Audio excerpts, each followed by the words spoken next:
teman-teman, seperti biasa saya akan bahas soal handphone ini dari desainnya terlebih dahulu. Nah, kalau kita lihat desain belakang ini menurut saya agak unik sih. Jadi di belakang ini pakai warna gradasi hitam di bagian pinggir. Terus di bagian tengahnya ada gradasi hijau dan gradasi biru. Ini menurut saya keren juga sih. Vivo makin kesini ngasih kita gradasi warna yang aneh, tapi semua orang suka. Apalagi finishingnya glossy, jadi kelihatan tambah keren lagi. Sayangnya HP ini jadi fingerprint magnet. Tapi tenang aja, kita sudah dapatkan casenya pada saat kita beli HP ini. Nah, untuk bodi HP ini lumayan tebal dan ramping sehingga mempermudah kita untuk menaruh di saku atau di tas-tas kecil. Di tangan saya juga masih oke-oke aja sih, nggak ada masalah. Nah, Vivo Y15 ini punya layar berukuran 6,35 inci dengan rasio 19,5:9 dengan panelnya pakai IPS dengan resolusi 72p atau SD. Tapi layar ini punya warna yang oke dengan sudut pandang yang seperti biasa IPS yang oke banget, jadi untuk menikmati konten masih udah lumayan oke banget.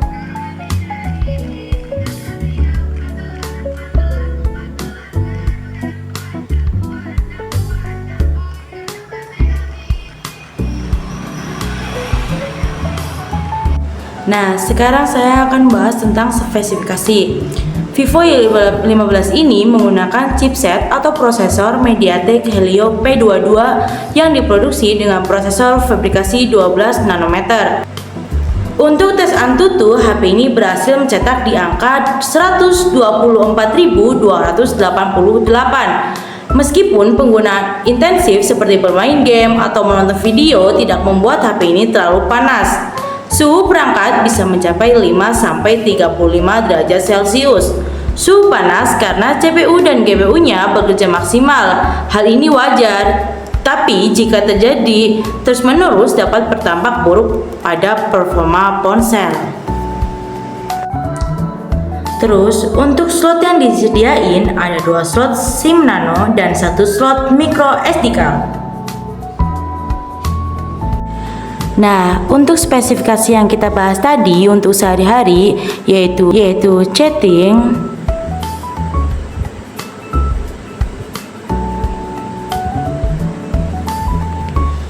sosmed,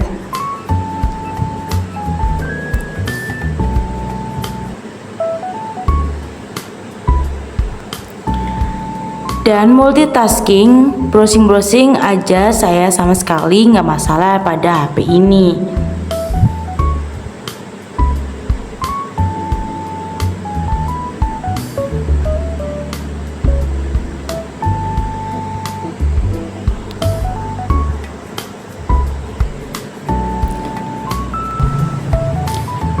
Nah, untuk prosesor skala Helio P22 harusnya sih nggak ada masalah, dan begitu juga dengan kecepatan dan akurasi pada sensor fingerprint atau face unlock-nya yang seperti biasa Vivo kenceng banget. Nah, itu bisa dibuktikan dengan kayak gitu guys. Fingerprintnya ada di belakang sini, dan itu sangat cepet banget ya untuk bagian fingerprint dan face unlock-nya. Saya akan buktikan. Nah, ini. Oke, saya akan bahas soal kameranya, dan ini teman-teman harusnya sudah tahu kalau memang selalu jadi bagian andalan Vivo. Nah, untuk mode-modenya sih standar buat HP Vivo pada umumnya, seperti panorama, wajah cantik, dan PPT atau dokumen untuk foto teks dan pro. Nah, di sini. Nah, HP ini memiliki kamera belakang yaitu 13 megapiksel kamera utama, 8 megapiksel ultrawide, dan 2 megapiksel depth sensor. Kualitas foto yang dihasilkan lumayan oke. Menurut saya warnanya oke dan detailnya masih lumayan. Dan kamera depannya resolusi 16 megapiksel untuk kualitas juga lumayan. Warnanya oke dan detailnya masih lumayan. untuk manajemen RAM-nya itu juga bagus. Untuk gamingnya bisa di rasio terendah, jika rasio ditingkatkan mungkin agak sedikit nge-lag. Oke. Dan untuk perekaman video, kamera depan dan kamera belakang ini bisa merekam sampai kualitas bagus. Nah, ini adalah contoh kamera belakangnya. Bisa dilihat untuk detail dan warnanya juga sangat oke. Nah, ini adalah contoh kamera belakangnya dari Vivo Y15. Agak sedikit ada getaran karena dia tidak memiliki stabilizer atau yang dinamakan HD. Nah, ini guys contoh dari kamera untuk videonya dari Vivo Y15. Dari tampak kamera depan, ini yang saya tidak suka adalah untuk bagian mukanya ini teksturnya agak kelihatan dan warnanya juga tidak cerah, seperti warna abu-abu semu-semu putih. Nah, kali ini saya akan bahas tentang baterainya. Mungkin ini dia yang memiliki daya tarik penjualan karena baterainya sebesar 5000 mAh. Dan memang sih dengan baterai sebesar ini dan Helio dua-duanya, baterai ini hemat dan bisa menemani satu harian full. Tapi sayangnya yang saya keluhkan di sini adalah chargernya yang gak fast charging. Nah, untuk perbandingan dari Vivo yaitu ada di Vivo Y15 sama Vivo 27 5G. Nah, untuk Vivo Y15 lebih terjangkau dengan layar HD+, prosesor Helio P22 dan baterai 5000 mAh tanpa fast charging, cocok untuk pengguna dasar.